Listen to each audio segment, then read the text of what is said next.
বাঙালির সাথে লড়বেন, বঙ্গবাসীর সাথে লড়বেন, যারা আমাদের কালচার জানে না, সংস্কৃতি জানে না, আমাদের ঐতিহ্য জানে না, ইতিহাস জানে না। আমাদেরকে আপনাদের কাছ থেকে হিন্দু ধর্ম শিখতে হবে। যারা পঞ্চানন বর্মাকে পঞ্চানন বর্মন বলেন, যারা চিলারায়ের অবদানকে অস্বীকার করেন, কিংবদন্তি রাজপুত্রের অবদান লড়াইকে অস্বীকার করেন, তাদের কাছ থেকে আমাদের কুচবিহারের ঐতিহ্য শিখতে হবে। যা আজ থেকে এক সপ্তাহ আগে মিটিং করে শুক্তাবাড়ির লোকেদের বাংলাদেশি বলেছে, যারা আমাদের ভাষা, আমাদের ঐতিহ্য, আমাদের সংস্কৃতিকে অস্বীকার করেছে।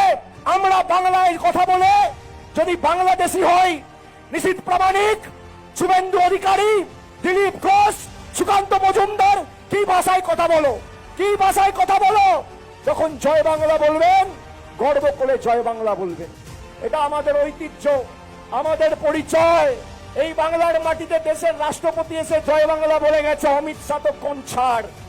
বিজেপি কুচবিহারের কোচ আর রাজবংশী সম্প্রদায়ের মানুষের অস্তিত্ব অভিমানে আঘাত দিয়ে কোচবিহারকে বিহারে পরিণত করতে চায়, আর আমরা কোচবিহারের অস্তিত্ব রক্ষা করে কোচবিহারকে কোচবিহার হিসেবেই রাখতে চাই।